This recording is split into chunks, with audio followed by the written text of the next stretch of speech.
We're inside your walls. America's most rat-like podcast, The Pod People. I'm the man in the dirt. Matisse Van Rossum. I thought you were gonna go man in a jar. Oh shit, that would have been better. Fuck. I'm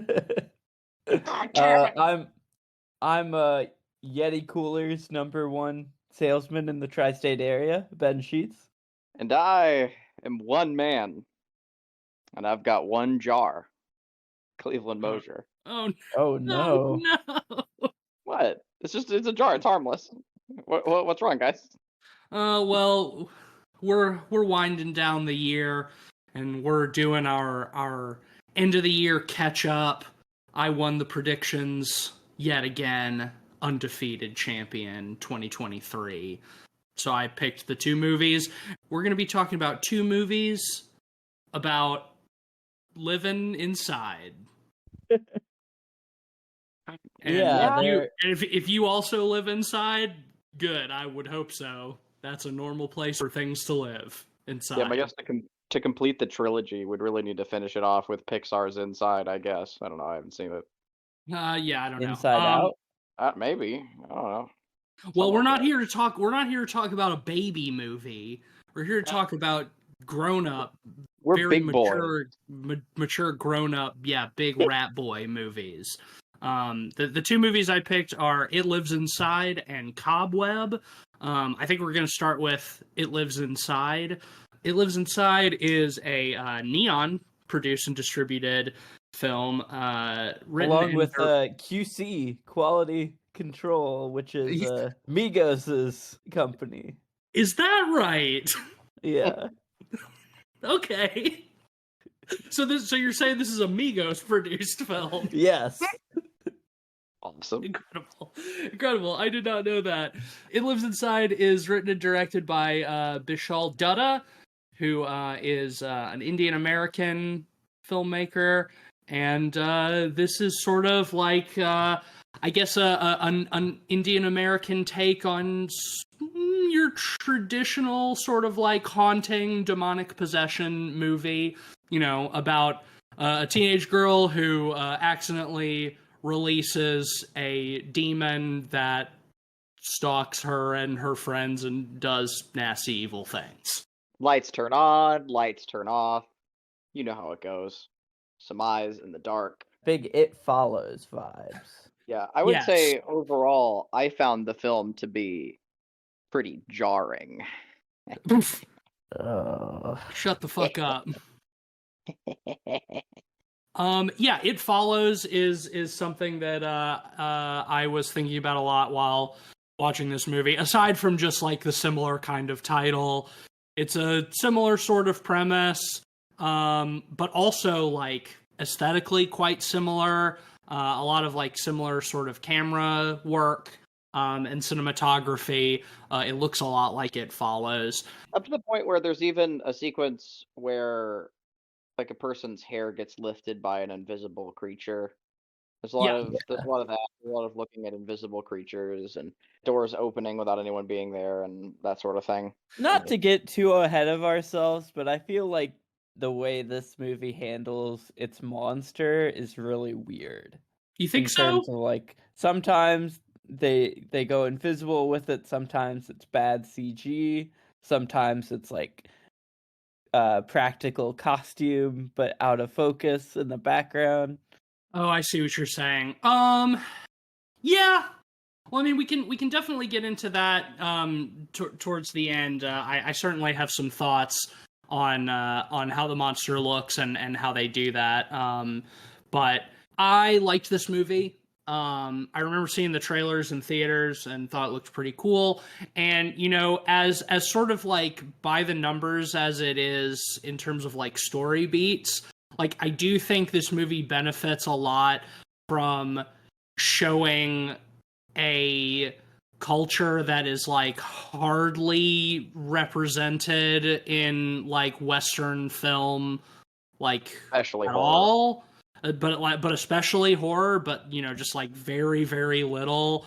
That like a lot of the sort of like more cliche structural things didn't bother me as much because at least like the cultural take felt fresh and interesting to me. I don't know how y'all felt about that. Yes and no. Like I do think that stuff is interesting, but I think at the end of the day, like a lot of the narrative structure and tropes kind of just fall into that, which is like tropes rather than like doing something particularly original with like Indian culture. Because I feel like there's a lot there, and what they do feels like if you stripped the Indian stuff out of there, it would just be any other horror movie. I Like it think didn't feel super integral. I think it's a little underdeveloped. I agree with you there in the sense that like what's supposed to sort of be like the emotional through line of the film is like the protagonist Sam, as like a first generation, Indian American born to parents who immigrated to the United States from India. She feels sort of alienated, as an Indian American living in America and othered, and wants to be accepted to the point that like she's sort of going out of her way to like distance herself from her culture and her family. And the monster sort of takes on the role of like the physical manifestation of that like loneliness and alienation and fear and guilt and all of those like negative feelings. And like I think a lot of that is like really good conceptually. I agree though that it's like it's not as developed as it could be. I think it's not like I would almost like to see it brought even more to the forefront, because I think that's like the fresher part of the story, right? I think the script for this movie is like the script is pretty perfect. I really like the story here. We haven't really talked about it, but like it's not only is it a haunting film with a like Indian American protagonist, like the whole theme of the movie is like learning like how to kind of carry your culture with you. And Yeah. I really really like how that was made both literal and a metaphor with the monster. I thought that was cool. Um in addition, we're just talking about the plot for a second. Not necessarily the trope beats, but the actual like beats of the story and the character motivations. I loved. So to get kind of like sound like a Campbell bro for a second and talk about the monomyth, there's a part like that's very common in heroes' journeys and also particularly horror movies where the hero is conflicted or confronted by some sort of creature they don't understand and they have to go and consult the oracle, right? Like there's always that bit in like your Sam Raimi movies or whatever horror movies where like that you find like the gypsy woman in the woods or whatever, and she tells you like, oh yeah, that's the Gringy Bagul, and you have to give it carrots at noon or it'll eat your family or whatever. And like there's the mystical exposition person. In this movie, that person also is the protagonist's mother, because the movie starts with her not really being all that interested in taking on her culture. She goes by Sam instead of Samita, so she's not really all that interested. She even calls her mother like, you're just like a Desi housewife, and she just wants to distance herself from that. And she's forced to come to terms with it because of the creature, because the creature is like from her culture. And she has to go to her mother, who she's largely alienated herself up to that point in the film, for help. And I loved that dynamic, and I love how the dad is sort of neutral there, like he wants to help but he doesn't know how, and he's just supporting her regardless. I really like their whole family dynamic. I thought it was really good. Yeah. I agree. Well, I think that was one of the the strongest mother parts of the isn't the movie. only Yeah. place where, a lot of that monster lore is kind of dropped upon us. We also have in both of these movies actually, we have a very overly involved teacher. Yes. That's Who true. And Yeah. who Sam calls by her first name in this movie. that's weird. which I thought is a little overly familiar. And yes, I think I see where you're going with that, and I think that that the teacher in this movie is played by Betty Gabriel, who, you know, has been a pretty big horror character actor the last you know, several years or so. Yeah. And I think she's good in this, but like, yeah, I sort of understand why from like a narrative perspective, because like Cleveland was mentioning, like one of the major conflicts of the film is like the tension between Sam and her mother. You know, Sam who wants to distance herself from her Indian culture, and the mother who wants her to embrace it. And so yeah, she goes initially to the teacher for help when she's trying to like figure out what's happening to her. And I think that makes sense from a motivation perspective. I kind of think that it's handled a bit clunkier in like the teacher doing like the research for her into the monster based literally on like a close-up picture of a painting that she found in the attic of somebody else's house.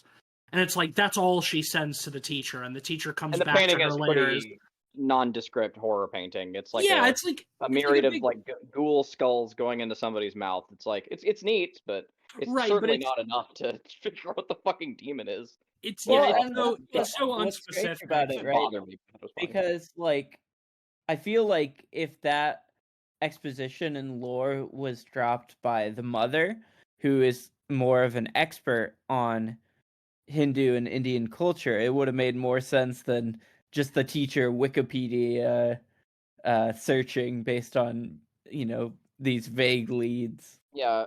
Well, the mother need to just to cram in another trope. Yeah, into this movie that's already largely driven by them. And I mean, the mother does flesh that stuff out. Later, and so I think that like. I'm of two minds about it, because like I don't feel like it's particularly effective in the film, but like I do think the motivation for that is very strong, with her resisting turning to her mother for help until like the very end, like trying, like going to anybody before her mother to try to figure out what's happening. It's like, I get that. I don't know. Sure. A better way. I mean, because I think the alternative is, you know, we have the generic scene where she goes to the library or something and finds like an old book and opens it up and lands immediately on the page of of a picture that looks very similar to the one that she found, you know, painted in the attic. Like I feel like that's. I don't know. Yeah, that's kind of the alternative, and that's not like the most satisfying either. Well, the story really gets kicked off. She had an old friend who goes to the same school, also Indian. Do you remember her name? Tamira. Tamira. Okay. Yeah. She is really off and strange from the get-go. She's carrying around this weird dark jar. And I joked in my name about Yeti salesman, but honestly, if that demon was held in a Yeti cooler, this movie wouldn't have happened.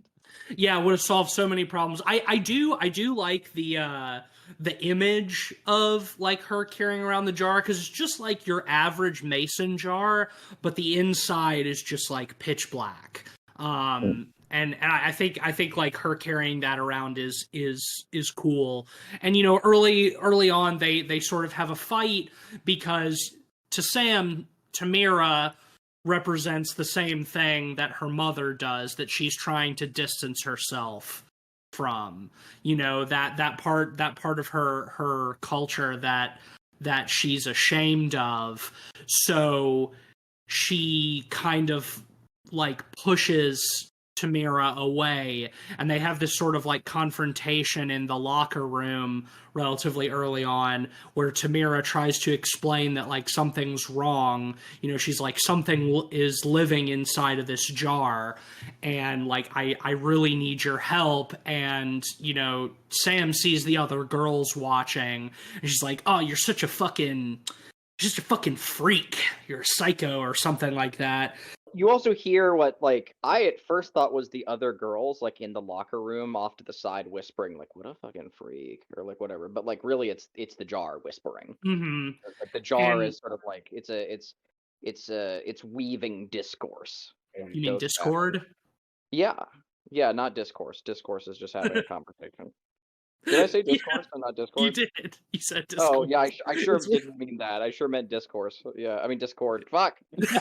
Moving on. The jar. Oh, also I want to note before that we do see Tamira feeding the jar a raw hunk of meat. Yes, that's true. Yeah.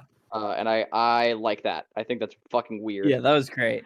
In this little confrontation, Sam like knocks the jar out of Tamira's hands and it shatters on the floor, and like, you know, a spooky black mist sort of comes out of it. And, you know, so she has released the demon, and that's where, you know, things start to really get bad. Like pretty much immediately after that, because like Tamira runs off and Sam sort of goes to follow her and apologize. And that's when we get the, like you said, the very It Follows shot of like something invisible, like lifting up Tamira's hair from behind her, and it drags her away into the rain, kicking and screaming. Which is something that I do kind of appreciate about the monster in this movie, is that, you know, like most of these sort of like ghost demon monster type movies, like the monster always attacks when nobody's around, or like when it's dark or something. But like multiple times in this movie, the monster just like fucking attacks somebody like in broad daylight, just like in the middle of, so like Tamira's dragged away from fucking school by this thing, right? Yeah, it doesn't give a shit. It's like Sam's the only one who sees it, so like everyone's like, "Oh, she ran away." But yeah, I like that it just sort of like escalates that quickly. Because normally you would think like, "Oh, she breaks the jar and then ooh, things start getting a little spooky," you know, sort of like slowly. But it's like, nah, that accelerates like very very fast. One more sequence I wanted to just touch on, that is, I think, probably the tropiest part of the movie. It's also the film's, I think, only kill on screen, and that is she has a little moment with this boy crush, and then she goes into the house for a moment, and they were sitting on swings, and so he's left alone sitting on the swings out there, and then the creature invisibly strangles him on the swings. He gets swangled. Swangled. I don't know. I thought it was kind of fun, like him getting pulled up into the air by an invisible creature, but just once again, like it felt like it could be in any of these like haunting movies. I thought that sequence was kind of cool, and in how like he was like jerking around. Well, yeah, it starts by like strangling him with the swing chains, but like the way it kills him is like you can tell that it's like a dog or like a fucking wolf. Like it puts him in its mouth and shakes him around and like breaks his neck. Like I thought that was, because like you can see like the big bite mark like on his neck, because it's invisible this whole time, but he's being like shaken around like a fucking dog does with a rat or something, you know. I thought that was actually pretty well done. Yeah, it's like the most brutal moment of the movie. You know, I think that's one thing that I wish the movie would have gone a little further with. You know, this is a PG-13 horror movie. I kind of wish it would go a little further in the brutality of the monster, just to emphasize the threat of it. Well, ultimately, the monster has like a low body count too. Like Cleveland said, like that kid is like the one on-screen death in the entire film. Like, you know, we kind of get like the cold open where we see like some horrible aftermath in this house where, you know, something bad happened, where, you know, we learn later the family that the monster was haunting before this, but it's like that, like we're sort of seeing the aftermath of that. Like Tamira gets taken, but it takes her back to like its lair, which I do love when a monster has a lair. That's always something I enjoy in horror movies, because you know it's it takes her back to like feed on her slowly or whatever. So she's alive the whole movie, and she ends up getting saved. Spoiler, but like it attacks the teacher in the school later, and like really fucks her up, but it doesn't kill her. She's alive. And then like when it attacks Sam and her family in their house, it like fucks up the dad pretty bad, but then he's also still alive. Like he doesn't get killed. Yeah. So it's like the one the one white boy is like the only one who actually dies in the whole movie. Hell yeah. While there's a lot of fake out kills, there are at least like sequences that feel like kill scenes. There are kill sequences in the movie, even though most of those people don't actually die. I just thought that was like funny. We got to the end of this movie and I'm like, only one person died. What the fuck is up with that? This monster's not very good at killing people. Yeah, honestly. Yeah, I honestly wish it was a little more brutal in that respect. Yeah, I think the agree. body count could have been much higher. Well, let's while we're talking about the monster, let's talk about the monster. Actually, yeah. on the note of the body count, like I agree. I like a high body count. So I don't want to sound too much like a devil's advocate, but also like I'm kind of curious. Like, do you think that it should have been new characters? Because I think killing the dad or the teacher would have been like really well, maybe not the teacher, but like the dad in particular, I think would have been like cynical to kill him. I mean, fuck, man. Like, go the Cobweb route and just introduce a random group of characters only to be killed. Yeah, I think you're right. Yeah, I don't think there's any good reason for the teacher to have survived narratively. Like, I think you very safely could have killed her. I mean, the dad is like a good character, so like it would have sucked if he'd been killed, but I mean, I don't think it's necessarily cynical. It's a horror movie. There's a monster, there's a threat. So I don't know. I think it would have been fine to kill any of those characters. Or even, for Tamira to sacrifice herself at the end or something. Although we'll get to the end. I do like the end. So the monster I really dug in this movie, and I was very pleasantly surprised in like the big climax at the end how much of it was practical and like very obviously a guy in a rubber suit. I found that like quite charming. There are a few like instances of like shitty CG, but it's mostly a dude in a suit. And for this type of movie, that's so rare. Yeah, I will say it's a bit of a double-edged sword. I hinted at this at the beginning, but I almost feel like having the monster appear invisibly was kind of, I don't know, a cop-out to not show more cool, practical monster stuff. I feel like way too many movies nowadays opt for the invisible monster just because it's cheap. I mean, not to negate that criticism from a structural standpoint, but out of curiosity, I did do a little bit of research into like this particular demon that is the monster in this movie. And like that is like one of its noteworthy powers, like in the mythology or whatever, is that it can shape shift and that it can turn invisible. So like, I feel like even the invisibility stuff has been done better though. Like look at Smile, for example. Sure. Where it's very much an invisible monster. Is it in their head? Is it not? Sort of thing. And I feel like this movie could have played with that a little bit more. I'll be real. I think I liked this movie more than Smile. I think the way that the creature is handled is while it's beat to beat more generic than Smile, like I think we get a lot more meat out of it. There's just so much more to enjoy with this creature. Like the one from Smile is 2 shots. I mean, wasn't the kind where I was wanting like the bad. It was the bad kind of wanting more, in my opinion.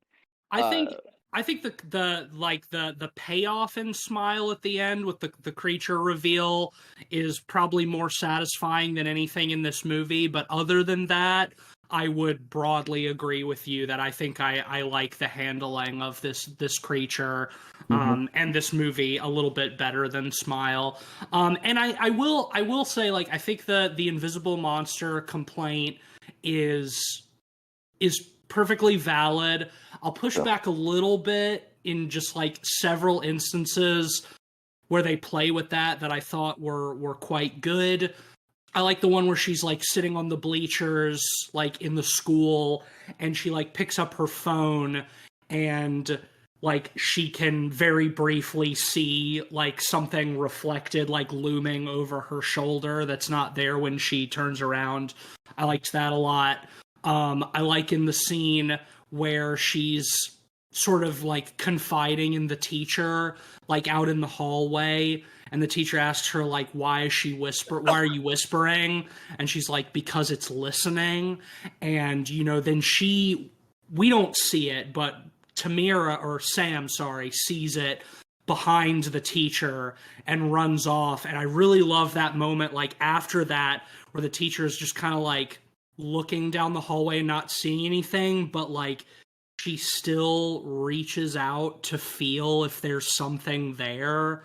Like, yeah. I thought that was like a really nice sort of like subtle way to show that like she's not just immediately discounting this thing that this girl has just told her. It's like she's trying to rationalize it, but she's weirded out enough by the experience that she still reaches out to assure herself that there's nothing there. But you can tell that she's like, part of her is like expecting to touch something.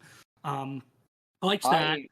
And then really liked the closet sequence. Yeah, that's what I was leading up to. That was because that's my favorite instance of that, and it's in the trailer, but the trailer dials it back a little bit from like the actual thing in the movie. Because basically, like, she wakes up from a nightmare, Sam does, and she sees that her closet door is open, and she sees that there are like two like glowing eyes in the closet, and she grabs her phone and turns on the flashlight and raises it to the closet, and as the light hits it, the eyes disappear and there's nothing there. But then as soon as she lowers her phone, like, and it's dark again, like the eyes are back. I really liked that. But also, like, it looks great. In the trailer you can only see the eyes, but in the actual movie you get a little bit of an impression of the creature's face too, like a really big, nasty, toothy mouth. Yeah, and I really like that. Just like the light balancing is perfect. Like it is just enough for you to begin to make out, and your mind almost starts filling in more details than are there, and it's really, really, really nice. Like I got to give this movie credit. Like that. Whenever we see it, because they do the same thing when it's in the with the teacher when she's doing the timer light in the bathroom there, and both times, like, you just get enough of its mouth to know that whatever the fuck is going on there is like all kinds of wrong, and way too many teeth. And those I'm pretty sure that they're augmenting the practical suit there too. I love that, man. Like, y'all know me. I fucking love a suit. I love a rubber monster suit in a movie, and it's just refreshing to see that in a film.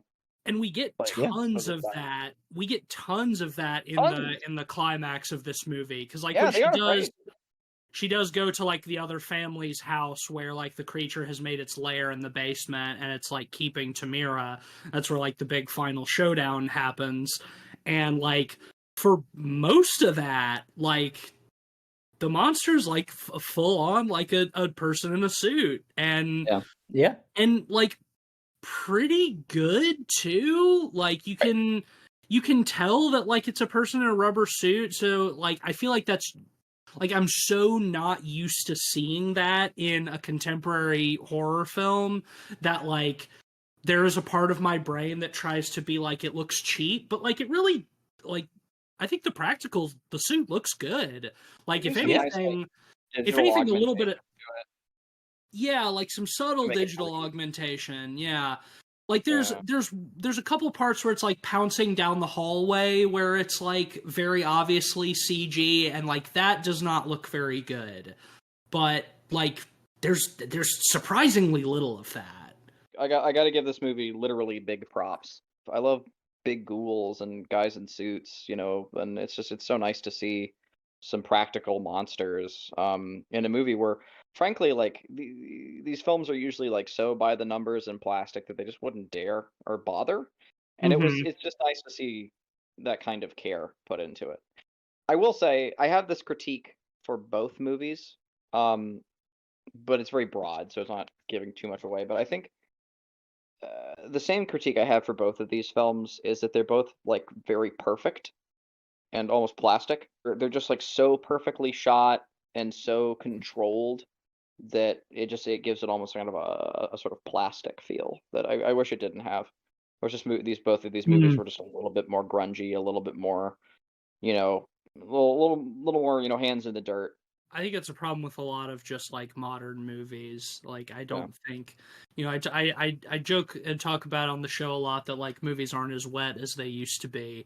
But like it's kind of the same thing. Like there's Yeah. everything is so like so clean and like well produced, and it's just like it's so easy to make a movie look good that like yeah, you lose some of the grunginess. Um I don't think both of these movies are devoid of that, though. I must say, Sure. and we'll get into Cobweb, but I think It Lives Inside has a little bit of grunge to it. Like I like, Yeah, especially in the third act. I feel like yeah, it does ape the, kind of elevated horror-y type yes, of style of the time. And, much and it's like Cleve, about I kind of trauma. It's about trauma. yeah. I mean, I Both of kind of these agree movies with are about Cleve. trauma. Sorry. I agree to an extent though with Cleve that like it does feel a little too clean just because it's aping that style Sure. without kind of doing something in its own lane quite enough. Yeah. Um, Yeah. but it does And look really good. The movie is really competently shot and lit. So it's hard to complain too much about that. Yeah, I mean, I think like we made the It Follows comparison early on, and I think that like in the look of this film, like it is very very similar, and I think It Follows has a good look. I don't know, I think there's a It Follows almost feels a little bit more, I don't know, Grainy. control. It's like No, no, not grainy. I totally disagree. But I think like it feels a little bit more precise and controlled in its camera, that I think sort of elevates the visual style of it, in a way that this film doesn't quite achieve. But overall, yeah, I think it's a good looking film. I like the aesthetic of this. The last thing I really wanted to touch on is the ending. Mm-hmm. The finale, spoilers, obviously, is, the demon has to be put back into a vessel of some sort. Originally it was in the mason jar, but in the end, it's in Sam's body, Yeah. essentially. And she becomes the vessel. What did y'all think of that? I think like sort of like Cleveland brought up earlier in the movie that like as as sort of like a metaphor for the sort of like combination of loneliness and guilt and shame that she feels like as an American, but still as like distinctly an other because of her Indian heritage, that like having to keep all of that kind of shit tucked up and inside you forever, and like you have to fight to keep it from getting out. Like I think that all makes sense. It's a very Babadook ass ending, I think. Yeah. Because like one thing that they have to do is, she, in order to keep it like trapped inside her, they have to keep it like fed, right? So she has to eat raw meat and stuff, basically to keep it quiet. It reminded me very much of the end of the Babadook, where they're feeding it worms in the basement, because you can't get rid of it. You just have to learn to live with it. Yeah, I thought that was fine. I of course lack the perspective of somebody from this culture who lives in this country, and what that is like. To say I lack that enough that perspective to say whether it does a good job of speaking to that or not. I really don't know. I liked the ending. No, but I loved it. I really like when she eats the raw meat, because the whole family's gathered around at the table, and it's right before the credits. The creature's been defeated, and in a film like this, it's anyone's bet. Normally, frankly, more often than not, the creature is revealed to still be powerful at the end of a movie like this. And I really like the moment where she kind of takes the raw meat, carefully kind of starts chewing it, and swallows and waits for a second, and there's just a big universal sigh of relief from everyone, like, oh, thank God it worked. And then she talks to her friend about it for a second, and the movie ends. And it's yeah, you just have to carry this with you, for your life. And well, it's okay. It's about learning to accept that, and it's cool. I like that. yeah, Yeah, well, I I think mean, aesthetically it works. I almost feel like it's a little too clean. I wish there was some more kind of ambiguity, I guess you could say, in terms of being like, oh, it's in her, and she's carrying it with her, but who knows how long that'll be.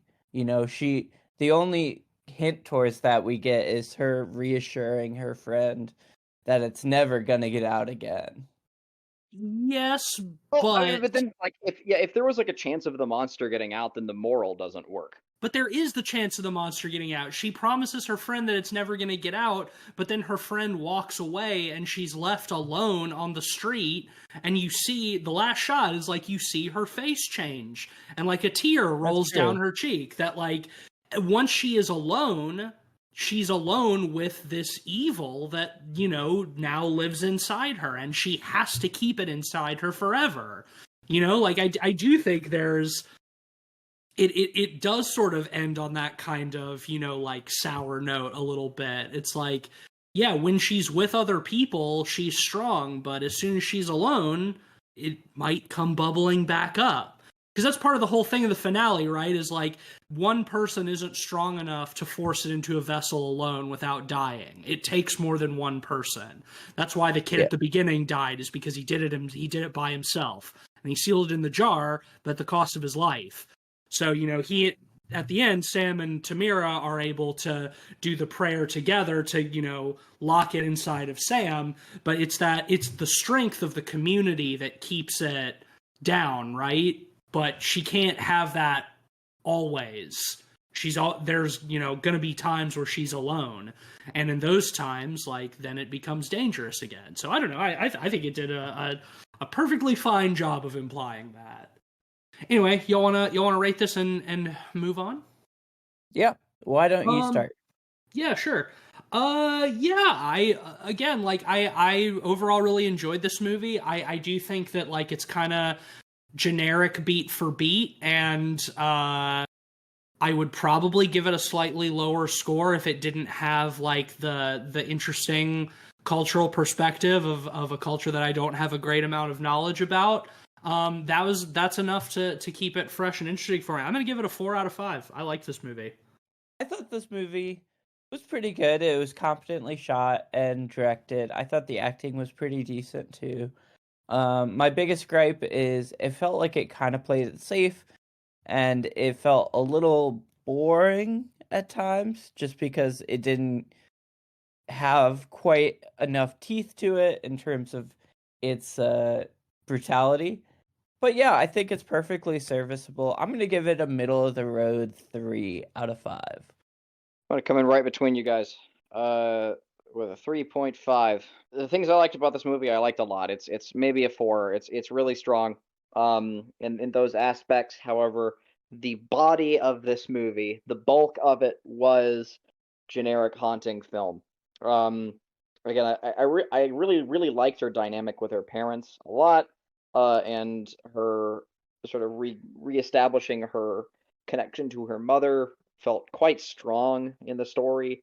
It's just that so much of the movie is fake out jump scares and the beats that you would come to expect, and again with just a veneer that's just a little bit too high fidelity, a little bit too perfect, and polished. Well, fuck it. You know what? No, I take it back. It's got a creature in a suit, though. It's got a suit ending. I'm gonna give it a 4. It's worth a 4 for sure. All right. Well, that will give It Lives Inside an average of 3.7 out of 5. And yeah, general soft recommendation. Check it out. So now we're going to move on to the second film we're going to be talking about, which is Cobweb, which is directed by Samuel Bowden. It doesn't look like he's really done much else other than TV. Is this his first film? I think it might be his first feature. Everything else on his IMDb is television and shorts and music videos. So, yeah, I think this is his first feature. This movie, they kind of like snuck out onto Hulu like earlier in the year. Very strange timing. Like this is a very Halloween, vibes kind of movie, and they put it out in like fucking April or something. Halloween. It's set during Halloween and everything. Yeah. I'd heard a lot of good things. Didn't have a chance to check it out until now. And again, was pleasantly surprised. I enjoyed a lot of things about this movie. It's also kind of generic in its premise, I suppose. But I think until the third act, which I was gonna say sort off of the rails. Sort of unlike It Lives Inside, which is largely quite predictable. This movie is full of little twists and turns. It kept me guessing in a lot of ways. I really enjoyed it. It's about a little boy who lives with his parents, and he's sort of an outcast, not popular at school. Blah blah blah. Your sort of typical thing, and late at night, he starts hearing noises in the wall in his bedroom, and starts hearing the voice of what sounds like a little girl talking to him from inside the walls. Meanwhile, the vibe with his parents is absolutely fucked. Atrocious vibes. Yeah, I will say, like, on a broad stroke, like, this movie feels like industrial grade cinema to traumatize a kid with. Like, show this to a child and fuck them up for life. Fuck them up. Yeah, Jesus Christ. Yeah, this movie is pretty mean to the little boy. I won't say I don't think the movie is like totally mean-spirited, but it is it's not particularly kind to this kid. The parents are great. The parents are the big highlight. The parents are played by Lizzie Kaplan and Anthony Starr. Both powerhouse actors.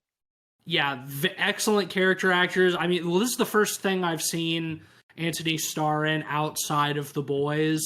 And I've seen a few episodes of Banshee. He's really good in that too. He is, I will say, I think a bit typecast as handsome yet incredibly sinister man. He's he's one of the best at it. But like, yeah, I feel like he is putting on the same kind of pants that he does for Homelander in this movie. You know, if you know what I mean. The same star and striped pajamas. Yeah. Uh-huh. But man, they're great. I love both of them in this movie. They're both fantastic. Again, just like the vibes are just absolutely fucking atrocious in this house, and I think they do that in a really nice, subtle way to start that like escalates really rapidly. Because like I feel like at the beginning of the movie, like you feel like something's a little off with the parents, but it doesn't seem like they're, as horrible and abusive as they are until things get going in the movie. And I appreciate that. I feel like usually with these kind of things, they start with like right off the bat, it's like these parents are fucking evil. But it's So like, there's very little about the make and aesthetic of the film because it's kind of modern and perfect, but that feels Lynchian to me. However, I think that the parents are quite Lynchian. I was thinking about it, mm, and they take on so many affectations of like Rockwell Americana, like that perfect picture of little schoolhouses and like towns where everyone says hello to their neighbor, and like they always speak like they're from like the 30s to 50s. Like they have Yeah, this small well, Americana affectation from the past, and it's never like fully explained why they feel like they came out of a time machine, and I like that. It's just the right level of unnerving, and it's that same idea that Lynch is always playing with, especially in his early career, of like of Americana where something is just wrong beneath the soil. And I really got that vibe from the parents, and I think they both nailed it. And it's never like a worse actor would take it like over the top, but with them it's just right. It's just the right level of unnerving. It pushes camp. It never goes across the line. I love their performances like so much. It's my favorite thing about the movie for sure. I think that vibe kind of carries through with the costuming as well. Like they both have a look to them in terms of like how they dress of like an earlier era. Like Lizzie Kaplan's always wearing like dresses that go down to her shins and stuff. long sleeves, high collars, stuff like that. I mean, I think Anthony Starr's costume is a little bit more contained. He looks like he's out of the fucking 90s. He looks like he's like a fucking grunge guy from the early 90s because he's always wearing jeans and flannel. But even so, like it's anachronistic in like a different kind of way than Lizzie Kaplan's. Like she's almost like Puritan kind of in her presentation. I was especially impressed with her in this because I like Lizzie Kaplan a lot, and I've seen her in a lot of stuff, but I've never seen her in a role quite like this. This felt like her stepping outside of her wheelhouse a little bit, or being cast outside of her wheelhouse. And I thought she like did a really excellent job with it. Like Anthony Starr is playing to type, right? Like I said, like he's doing the Homelander shtick, right? So I expect that to be good, but I don't know, like Lizzie Kaplan is she tends to play these sort of like cool, like disaffected, aloof kind of characters, kind of like, I don't know, Pacific Northwest, like hipster girl kind of thing. And this just felt like something totally different. I thought she fucking nailed it. Absolutely. Yeah, well, the other big star we have in this movie is Cleopatra Coleman, who Yes. plays the teacher. Oh, I thought you were way- making a joke and you were going to talk about the dad again because you said the other, like it's Anthony Starr. I thought, anyway, the teacher. Carrie. But yeah, Cleopatra Coleman is in this, famous for Westworld, right? She was in that. Was that? No, that was Tessa Thompson, who's in Westworld. Oh fuck, that was Not Tessa even. Thompson. What have I seen Cleopatra Coleman in? I feel like I've seen her in some stuff recently. Oh, she was in Infinity Pool earlier this year. She's Alexander Skarsgård's wife in that. Yeah, that's right. That's probably the most recent thing that I've seen her in. I don't think that she is bad in this movie. I think her character is a little flat. Yeah. Kind of uninteresting. Yeah, I don't like that character.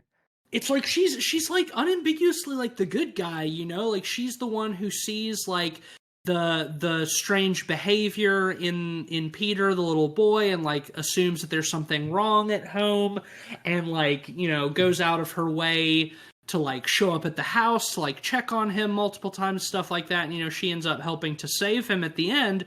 But like, yeah, the character just felt like kind of nothing, man. I was hoping for a little bit more from that character, especially because like Cleopatra Coleman's a good actress. I just don't feel like she had much to do. Yeah. She's teacher who cares. She's teacher who cares. Yeah. Again, like the closest thing to like an other than, you know, the little boy, of course, but like the closest thing to like an unambiguous good that we have in the film. So like somebody we should be rooting for. But I was just kind of like, I don't. Well, like it's funny too because kids at that age too, like they just fall in love with their teachers. You know, they just adore like a good teacher. And I think that would have really helped the movie if like Peter appreciates her, but Peter is also just like it's also like part of the issue is just like the way that the plot gets us here is that Peter's just so fucking traumatized that all he can do is like that 1,000-yard stare. And Yeah. which like the kid does a fine job of. The kid is like and again, I think that alone in a horror film is a compliment, really, that like Peter is he absolutely does his job just fine, and he's a fine actor in what he does. He's just not great, I think. But it's always a silly critique. The character itself, like he is just scared boy that we worry for. And but with the teacher, if their dynamic had been a little bit stronger, and we'd really like felt like that he just adored his teacher, like I think it would have worked a lot better. I think that and it would have made even more sense for her to like kind of assume that surrogate mother role by the end of the movie. Yeah, But he doesn't really go to her for like help or comfort or anything. It's like she inserts herself, which like I think is fine. Like he is traumatized, like he doesn't know how to connect with other people. You know, because his parents are so cold and distant and abusive. So it's like I think all that's fine, but I agree, like the movie does sort of lack like an emotional through line outside of just fear for the well-being of a young child. I'm with you on that to an extent. While we're talking about the child actors, we gotta mention the other noteworthy child actor. Yeah, the bully, Young who Busey? is young Busey. Yeah, young Young Luke Busey. Busey, who is He's just got that like jawline. I mean, Yeah. like the Busey genes are incredibly strong and prominent, and it's like you see him and you're just like, yeah, that 8-year-old is for sure a Busey. The surprising thing that, you know, shocked me a little bit is I assumed, of course, like he must be Jake Busey's kid, right? Is he No. Gary Busey's son? Correct. He's Gary Busey's son that he had at 70 years old. Jesus Christ. Yeah, he is Jake Busey's younger brother, much younger brother. Like 40 years younger brother. I feel like, you know, much like the Buseys are good at in film, he's a good little slimy kind of shithead. Yeah, he's great. Yeah. I will say I don't like the term. I'm not really a huge fan of the term nepo baby, but he is literally a baby. Yeah, basically. Yeah. But yeah, no, he does a great job as being a little shit. He's quite good at it. Yeah, I gotta say And then I he like. gets brutally murdered in the third act. Spoilers. Yeah, We should not shy away from that. Yeah, we should definitely sort of hit some plot points on the way into the third act. So, yeah, like, you know, as we kind of mentioned, like, things start out sort of innocuous enough. Like, the parents are very overprotective. There's this, you know, story they say is, like, he's not allowed to go trick-or-treating because, several years ago before he was born, a girl down the street went missing and was never recovered, and that scared them so bad, you know, they have to, you know, protect him and keep him safe. But, you know, as it is slowly revealed throughout the movie, like, they're, you know, more than just strict and overprotective. You know, he gets in a fight at school. He pushes little Busey down the stairs and breaks his leg. And so they fucking lock him in the basement. They have like a hidden door to the basement behind the refrigerator. And, you know, down in the basement, there's like they just leave him down there, but while he's down there, there's like a pit like way deep down in the basement with like chains and everything. It's like, oh man, that's pretty fucked up. What's that all about? And so this whole time he's talking to this voice from inside his walls, and I like at the beginning, there's some ambiguity, is like, is this a ghost? Is he maybe being haunted? It's like, no, there's actually somebody living in the walls, somebody who eventually claims to be his sister that he didn't know that he had. She says that like she tried to escape when she was little, and the girl from down the street saw her, and so the parents killed her and buried her in the backyard, and they locked the sister inside the walls of this house. So now she's like having to ask Peter. She had to wait until he was big and strong enough to move the big grandfather clock that hides the door into the walls. It's such a classic fairy tale piece of the plot, is that she waited for him to get big and strong so he could move the clock. I love that. I really like that little piece of the story. So much of this movie is like a fairy tale.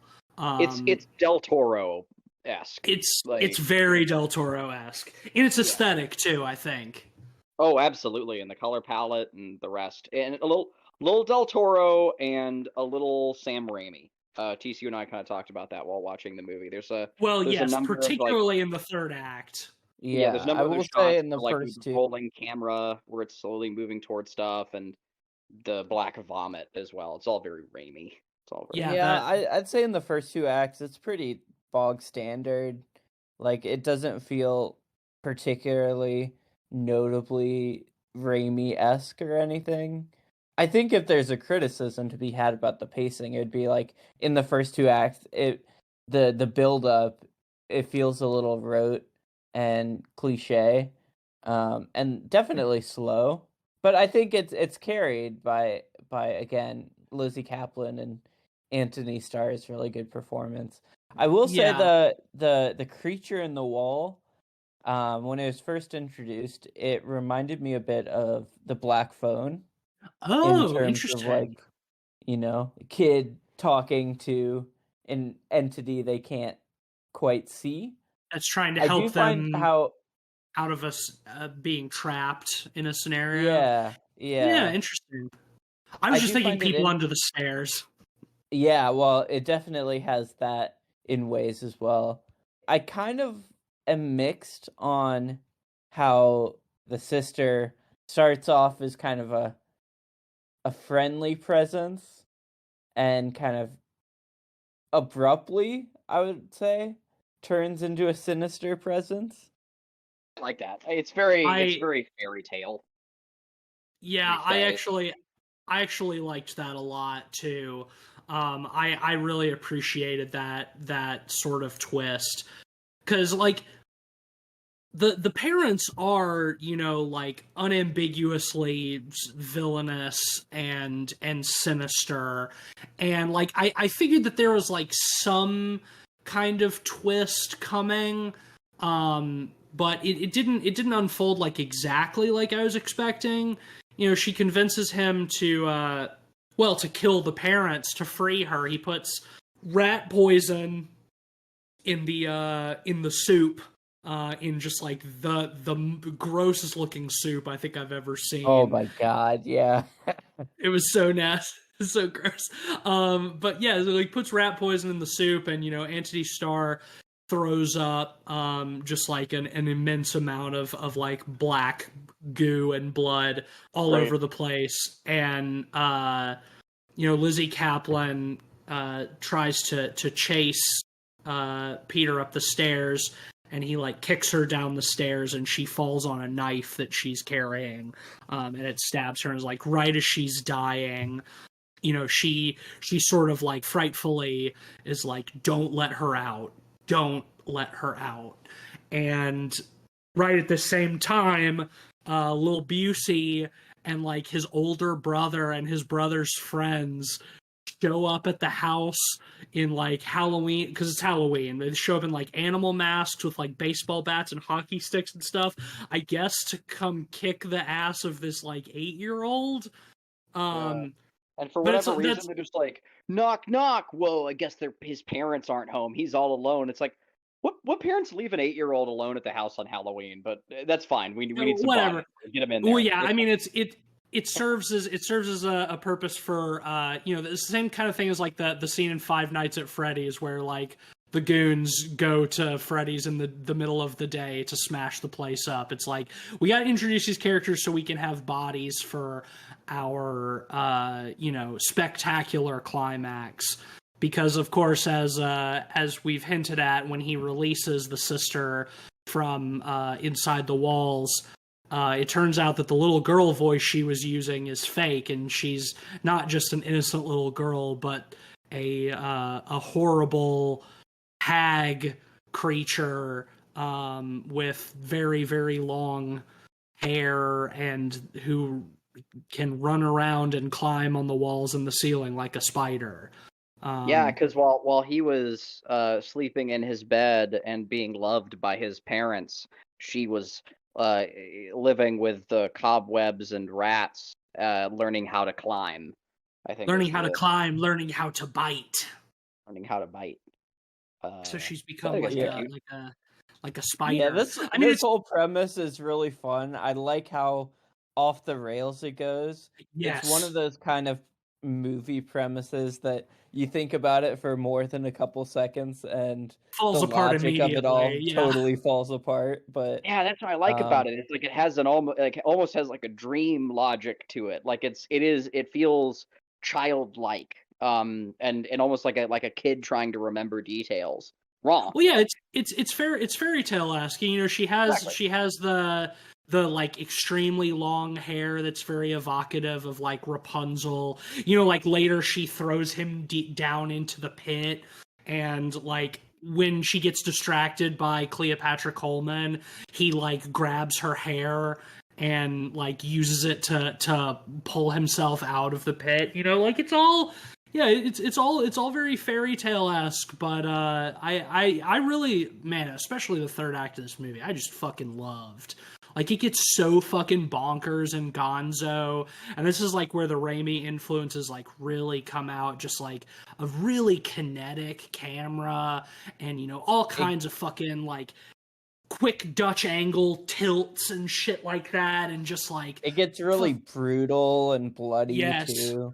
God, that shot where the she grabs the dude who's by the piano by his ankles, and we see the shot from above and just pulls him under the piano, and then there's just like a cartoonishly enormous spray of blood and Oh, it's gore great. out. It's great. It's so fucking It's like it's like a little wave of it. Like it's like they had like a full chum bucket and they just like it spreads beautifully too. Like it's like a it's a fucking gorgeous effect. Yeah. it's like they filled a claymore mine with fake blood. It's like it's Yeah. that kind of like blood burst. It's It's fucking it's one of the best I've seen, and yeah, it's my favorite shot of the movie. I think when that guy gets its timing is like musical. He just gets zoom, and like he just gets pulled under, and then it's just this perfect, and it's like she bit him in half or Yeah. something. Well, Like and we do see, I don't know if it's the exact same dude or one of the other dudes, but like, we do see one of the guys like ripped completely in half, like later. I think it might have been the same dude. Um, Again, like, I don't care how many years you spend in a wall learning how to climb and learning how to bite, like, I don't think you're going to be able to cleanly rip a grown man in half at the waist, but no, she's again, just it's like built you start, different. she's built fucked up. She's She's just Which got I that spider in her. yeah. which I guess is the whole point, right? Is that she was born monstrous, and Born so her parents like locked her away. Again, very fairy tale esque, Mhm. Yeah. Um, Speaking of monstrous, what did y'all think of her face? Her face reveal. It's cute. It's a CG big smile. Like yeah, it's she got a big mouth and monstrous. got big eyes. That's kind of it. Like it was He has like fine. a spider face. I'm arachnophobic, but I'm saying it. I think See that yeah, I kind of wish she was like a little bit more fucked up, because like Yeah, we're same. supposed to believe that like her parents saw her when she, you know, she even says like when I was born they screamed. So it's They like hide the I don't face know. so much too, and the reveal is just dead on. Like she's just in front of the boy and her hair parts, and we see it for the first Yeah. time, and she comes into the light. I don't understand why they went CG and not practical, other than budget, because it's Harder to probably what it is. articulate a face in the way Yeah, that but it at needs least like to move with the mouth and the eyes. yeah, but it's there for such a short span of time. It doesn't need like full articulation. I don't know. You see a good amount of her face in that last little bit. I do like how it, you know, it's again kind of cliche, but like I do like the way her eyes reflect the light like a cat's eyes. So she has kind of like the glowing eyes. I Well, like that stuff. much I love, like It Lives Inside, we get one of those shots where we see her eyes and her mouth in the darkness. yeah, when he opens that little door into the wall and he realizes that something is wrong, like something is fucked up. Yeah, I liked that quite a bit. I love the hair, like the just like ridiculously long hair that There's she always you a know spider drags. in it too. There's spiders in it, and you know I like how in the scene where she's like killing all the bullies and stuff, where it's like she's running around on the ceiling and it's like you can't see her but you see her hair hanging down. That's great. Use that to like track it. Yeah, I thought that was a fun gag. I like all of that stuff. There's one shot in particular that I like. I really love the editing of the movie. Like we always before we get our face reveal, like the camera always cuts like just down to the frame. I mean perfectly. To hide it in a gratifying way. Like she'll be rounding a corner and her arm will stick out and then the door will slam or something. Yeah, There's a great shot like for the final bully where our protagonist is down at the end of the hall. He's in his room on his bed and he's or under his bed and he's looking down the hall and the bully emerges from around the corner missing his head and he slumps down and then she yeah, comes after him and he closes the door just in time and that it's a really good shot where her arm is extending out just as the door like we because it's so frenetic, it's so quickly paced and we almost see her and I loved it. There's a few shots like that. There's one in the kitchen as well earlier. I love the editing of this movie. It's really clean. It looks just it's oh yeah, it does such a great service to the monster. yeah. I really liked all of that stuff. I agree. Oh, and God then damn when it. she does get into the room, also she puts a little pumpkin in front of the bed, a little jack o' lantern, and inside Oh the yeah, inside the jack o' lantern is the bully's head, and I like that. yeah. That was His Very great. much Yeah. little Busey's head. Yeah, I like that a lot Busey. too. Was that little Um, Busey? yeah, that was little Jack o' lantern? Busey. He was the Yeah, last. Damn. Yeah. that was little Busey's head in the jack lantern. I'm Okay. pretty sure. I mean, it Um, would make sense because Busey, like one of the things Busey does to bully our kid is the kid brings a jack o' lantern into school, and little Busey smashes the jack o' lantern. smashes it. Yeah, Yeah, so exactly. his head getting put in a jack o' lantern would be very poetic. I guess I guess that was his head. Well, Fucked up to do that let's to an 8-year-old though. Like that's crazy. he was a little shit. Well, let's briefly talk about the ending, and then wrap it up. I think. How did you guys feel about the ending? I think I Sudden. like it, but it's just like immensely abrupt. Yeah, a little too sudden for me. I really liked it. I feel like it's wonderfully mean spirited. And again, like when I mentioned this felt like industrial grade traumatized kid material, I mostly meant this ending.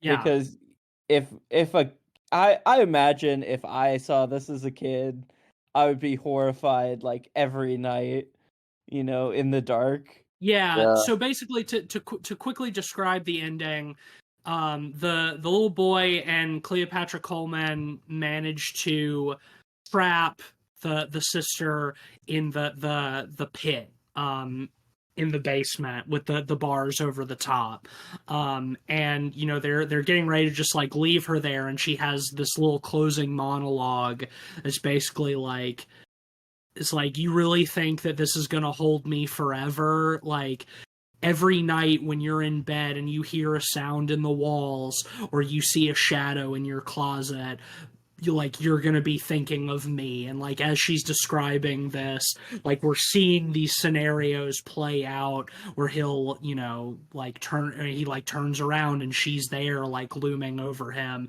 and it's just like then the movie just like ends, like roll credits. And it's kind of it is kind of a similar ending to It Lives Inside, in the sense it's like you can cage the monster but you can never really get rid of it, except this one, yeah, I agree, feels like way more mean spirited. It's like you are never going to be able to forget the horrible abuse and trauma that you've suffered. Like it's gonna be with you forever. That He kid's already, been like, through killed enough. his Let him parents and watched sleep. them die, out of necessity. Like he had to survive. Like he in his mind, like he didn't have a choice. He had to kill his parents and watch them die horribly in front of him. And he like that's already like that's payment enough. Like he's paid the toll. I kind of wish that they'd like I don't know, like collapsed a bookcase on her and she just turned into like a bunch of spiders or something. Or like they set her They on just fire. they just burn the house. They trap her in the hole in the basement and burn the house down or something. Yeah, She it's does a again, it horrible is. spider noise. Yeah, it Like is. It is like it is kind of mean, and just like this is like, yeah, it's like no matter what, like this is always gonna, like I'm always gonna be with you. You're never gonna be able to fucking escape. I'm gonna be. You're gonna be seeing me around every fucking corner. You're gonna be it's fucked up eight-year-old. Like it's forever. so mean. Yeah, well, he starts the movie abused and traumatized, and in a lot of ways, he ends the movie abused and traumatized. So Yeah, Right. Although with absolutely. at least there's hope for potentially a better future, because at least now, Cleopatra Coleman's gonna make sure he gets taken care of. So I don't know, but yeah, it's a pretty nihilistic ending, and again, just like much more abrupt than It Lives Inside. Like it's just like, yeah, you're never gonna escape this. Roll credits. I will say, while I'd find it to be mean-spirited and I personally don't like it, I will say it is pretty faithful to those Brothers Grimm tales. Like those usually Sure. don't end so well, and I'll give it that. Like I think it is true to what it's influenced by. Like it's true to the past and it's true to what came before. And normally that's enough for me, but here it's like I don't know, man. Even still, like it's so mean.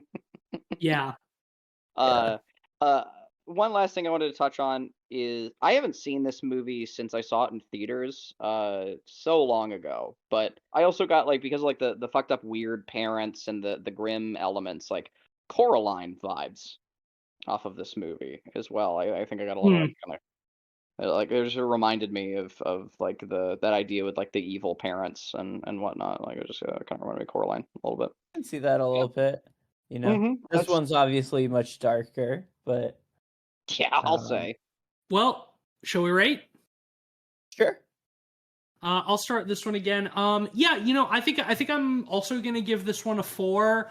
Like, I do think marginally, I prefer this one over It Lives Inside. Yeah. But yeah, it does a lot of things really well. Like we mentioned, I wish there was a little bit more of sort of an emotional through line with the little boy and Cleopatra Coleman. But like overall, I love the style of this movie. I love the fucking bonkers third act. I love Anthony Starr and Lizzie Kaplan. Like, yeah, there's a lot to like here. Like, I think this is a little sleeper hit. That I think with the right passage of time, I think this could become a cult classic. It's got that kind of vibe to me. Yeah, I think the first 45 minutes of this movie definitely left me wanting a bit more. But it's carried by a really good performance from Lizzie Kaplan and Anthony Starr, to the point where that's okay. And the fact that it goes so off the rails in the third act really benefits this movie as a whole. I love a movie that just kind of goes batshit, and this is definitely one of them. I love how mean spirited it is. A lot of times, it's a good movie. I'm gonna give it a 3.5 out of 5. Yeah, I'm right there with Tease. I almost gave It Lives Inside a 3.5, but I raised it to a 4. With this movie, I think it's a strong 4 for all the reasons we've said. Really, I like this film, and I definitely I that was this was my second time watching it, so I'd probably watch it a third down the road at some point. Like it's great. It's a great movie. Well, that will give Cobweb an average of 3.8 out of 5. And that'll bring us to the end of our 2023 end of the year catch up. I think there's obviously some other films from this year that we've seen that we didn't cover on the show that we may touch on a little bit in our next episode. But speaking of that, our next episode will be our year in review, our Poddy Awards, not to be confused with the Duty Awards. Yeah, we'll talk about our the best and the worst of the year, and do some other categories that Ben has cooked up for us, and just talk about 2023 as a year in horror in general. So It's gonna be a big party. it's gonna be a big a big party. We're gonna have a So big party. Come on over. be sure to join us for that next week. That'll bring us to the end of this week's episode. If you like the show, don't forget to leave us a 5-star rating and review wherever you're listening to this. And if you want, you can support us on Patreon, patreon.com/podpeoplepod. You can become an honorary pod boy and give us movies to talk about on the show. We're going to shout out our existing honorary pod boys, as always: Sam, Zach, Micah, Mitchell, and Jans. Love and appreciate y'all. If you want to be like them, patreon.com/podpeoplepod. Follow us at letterboxd.com/podpeoplepod, where you'll find a list of all the films we've talked about on the show with our average ratings and links to those reviews. I don't know. I don't really have an extracurricular recommendation this week. I've just been finalizing my album of the year list, but Got any good records? Oh man. I mean, yeah, tons. But I might save that for my recommendation at the end of next week's. All right. When we do our films of the year. Well, I have a wholesome little recommendation this week. I was watching this show the other night with my family called it's a Japanese reality show on Netflix called Old Enough. And the whole premise is they send Japanese kids, like 3 to 6-year-old kids, to go run errands for the parents on their own. And they have a film team that follows them as they go do these errands. And it's really funny. It's really wholesome.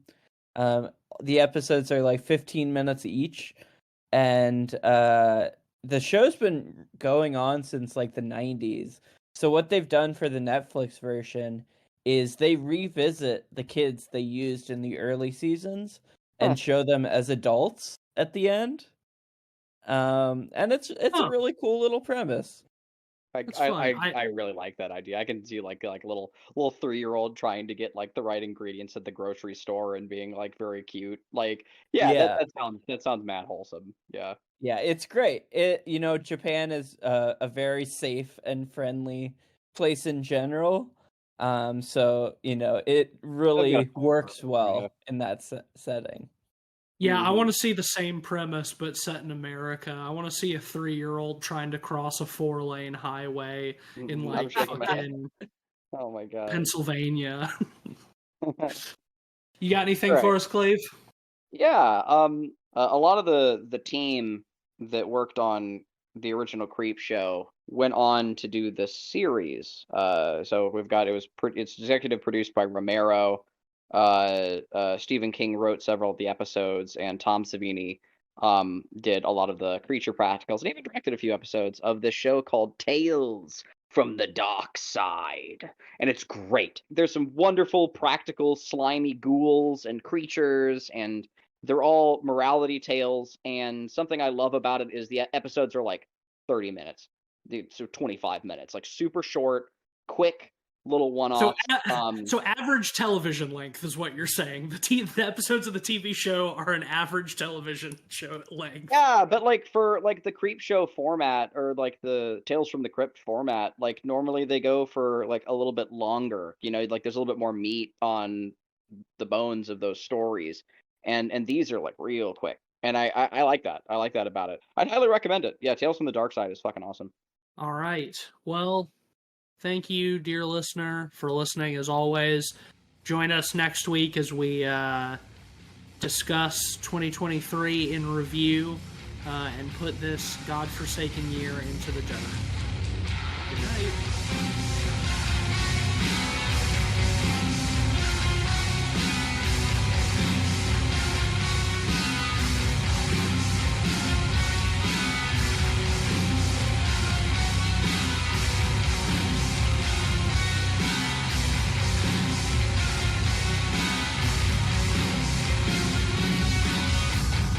Why do people have to live outside in the brutal heat or when it's below freezing? There are people that are made to live outside. Why? Why do people have to live outside? There are buildings all around us with heat on and no one inside. Why? Why? Why? Why do people have to live outside? Why? Why do people have to live outside? Why? Why?